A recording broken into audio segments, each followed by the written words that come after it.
best in the world, and it is the best today, right? And all these other derivatives like Techstars and others have like come out and wanted to copy that same model because it's tried and true. We've seen how many unicorns come out of that from Lyft, Stripe to Coinbase, right? And others, right? And Airbnb and whatever. And so we want to do that for the next wave, right? AI, we want to do that for these breakthrough technologies in crypto or whatever, digital assets, biology, right? Healthcare, whatever. I don't think we're pigeonholed into any single industry.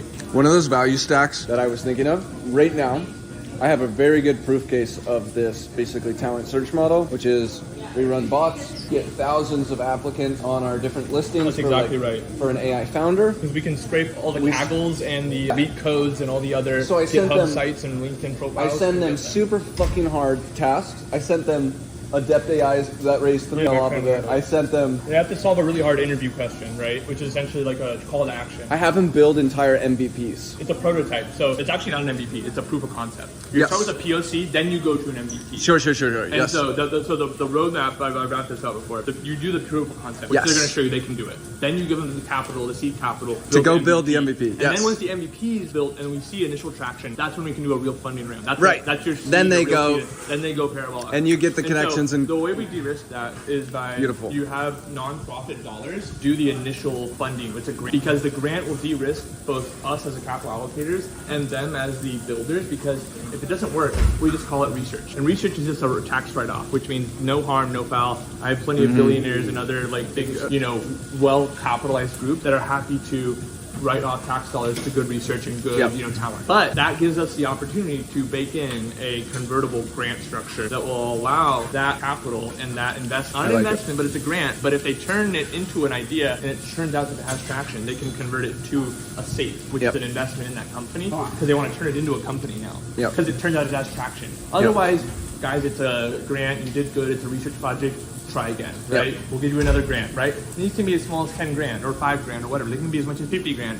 I think 50 grand is the top, is the max. After that, you want to look for a real venture investment, which is an actual dollar, a real for-profit. The key is to give the grant as salary monthly, because it connects them to the idea of this is a system. They're rooted to it. Correct. So the grant is somewhat like a salary. It's somewhat that's paid hourly. over a monthly basis. Let's say that, right? With tracked hours. Well, so let's say we'll give them like, cloud credits. We'll give them maybe even a laptop that they can rent or something to lease. All those like things that they need, like internet connection, whatever else they need, and to get set up and once they can do that, we have enough capital resources that we can expand that to a number of different applicants. The applicants to even get into this program, to get accepted, have to pass these very hard problems, which producing a proof of concept. We put out a few dozen proof of concepts, and we'll get people to essentially set a request for proposal, which is an RFP, right? The government does this for DARPA and other big defense contractors, where they're like, hey, I want a new fighter jet, I want a blueprint and a working prototype of this. Here's $1 million, $1 billion in this, go build me a prototype. They come up with it, they show you the proof of concept. This looks good, okay, Boeing and Lockheed, all right, you guys look good, we're gonna compete. Same thing with this, is we're gonna have people competing, because competition is the most important thing that breeds the best results. And we pick the best result from that competitive sort of like architecture. And so we have a contest system. That's the way to pick the best winners. So it's like a Hunger Games, Squid Game sort of scenario. Is like literally, is the best sort of founder. And so for that problem, we found the best founder to solve this problem. And we've had that for each proof of concept. Yes. Quick proof case of this. After doing the Adept AI thing, we now have basically replicated their software for basically people who I'm paying $300 per month, just with this promise of equity. And then we're raising from AIX for that company. And so it's like a disgustingly resourceful way to do this. We started with 5,000 people. We sent this assignment to some of the people even, and this is such proof that the idea in blueprinting a good idea matters so much. Some of the people didn't submit the assignment originally. They went to a hackathon later. They did that assignment at that hackathon. They won the hackathon, then they won money from Replit, and then they hit us up showing that they had done this, and then we hired them. That's right. That's right. Because most people who go to hackathons just build dumb bullshit. That's exactly right. Actually, just bring the right ideas. They will build them, dude. We are so on board. And this is like where construction is ahead of startup building. Is that in construction they understand that there's architects who really understand blueprints, and so exited founders, prior founders, people who have been in the space are so much better at going and attacking and saying this is what the market needs and what will work and what will fundraise. And you can even source ideas from other VCs that fund 100%. who will fund it And they once do it's that. there. And there's plenty of VCs that will put out the problems that are venture backable. And that's why you go to the capital allocators that will essentially tell you what are the problems and the ideas and the startups that they will pay for you to solve, right, properly. And so we do that. We're crowdsourcing the best problems from all of the venture community and capital allocation group and all the top engineers and other organizations. The other aspect of this, some stuff is hard to do a proof of concept on, such as model fine-tuning or foundational model building. For this sort of thing, what's super key that AI enables is doing very good IQ tests that are fully automated.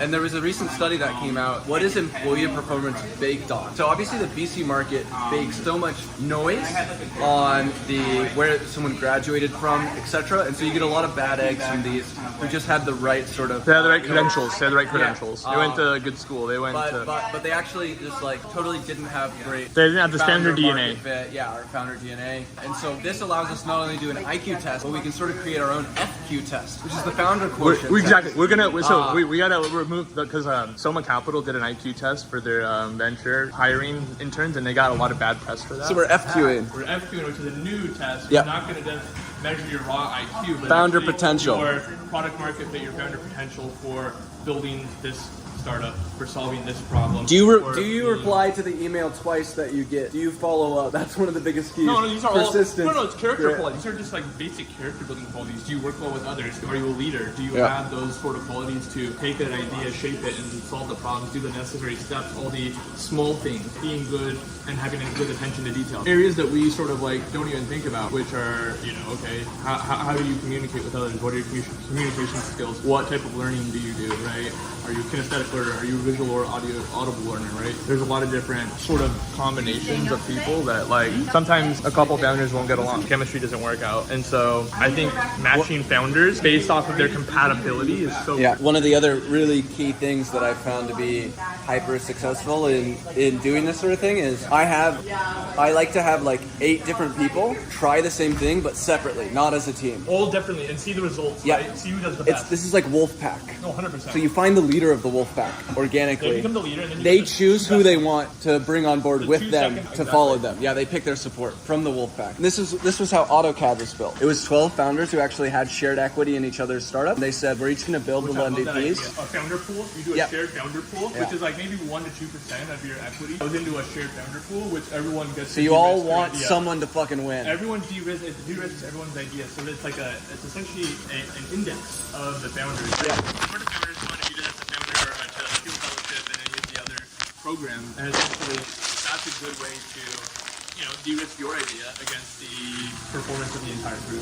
Which is like not a lot of people think about doing that, but like if you could have done that to Y Combinator or to the field fellowship or any of these other like sort of groups. If you did it for the field fellowship, I think you'd have like over a 10x return without even Ethereum. Metallic was one of was a field fellowship. So if you added that, I think it would be much higher. Obviously. Wait, you're just saying off the capital invested from Theo? No, if you That's took an way index, above 10x. If you just an index of all of them, because some of them didn't work out. If you just took an index like Well, if you look at the original 100K per person, and you said that you took 2% off of that, you actually would have got something like, let's see, I think they've put $24 million into it, and I think they have, not including Ethereum, like 40 billion in value. The market cap is enormous. Not even including Ethereum, which is now a few hundred billion. So Yeah. that's a massive difference. Figma alone was like 20. Okay, so then we know that we need to take a numbers approach to this, right? Which is like, how do we maximize the most goal to find the next Vitalik, to find the next Sam Altman, or whoever, Steve Jobs, or whoever that is. Right? Yep.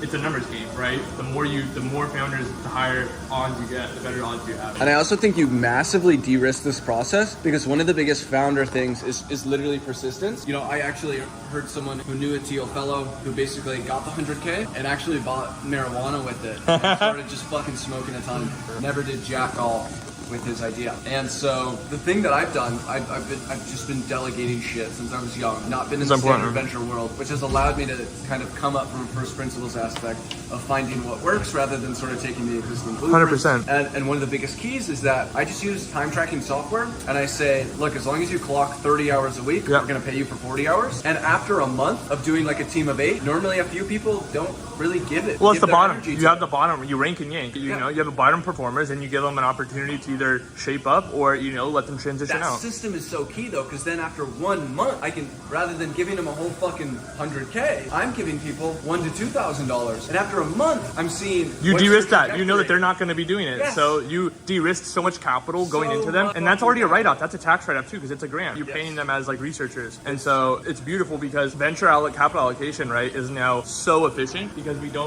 de-risk so much more dollars or profit that would actually be lost in that case. Because how many companies there are that have been funded that are just like total duds, that are just like never going to make it. The founder doesn't have the right chemistry with their team. The idea doesn't have product market fit. They don't have the right go to market. Whatever the problem is, we can identify that early on before we put many resources, financial and others, into making this successful. And that's like the key. That's why people are going to want to invest and get involved in this program, in this model, because that's going to be game changing. And not a lot of other models incorporate that. So what hasn't been done in the venture market is actually focusing on creating the most effective system to turn capital into innovation. And by doing that, you will cease to have this market exist where on the frontier big bubbles form, because you will just create a more efficient market that then derives more of the world's capital to flow into it, because the value creation is higher than capital input. 100%. Today, it is broken, and today, that is why bubbles form. Bubbles do not form in a value, hyper-efficient market. It's kind of looking at the CEO position and turning it more into a salaried position, which is honestly one of the biggest things that almost caused me to not be an innovator, was me looking from first principles. I was being recruited by fucking sports teams who had recruiters since I was like 15 years old. But what I valued about myself was not my athletic ability, but my skills in thinking about the world's biggest problems. But there was no one out there who was willing to give me minimum wage besides Subway or Dairy Queen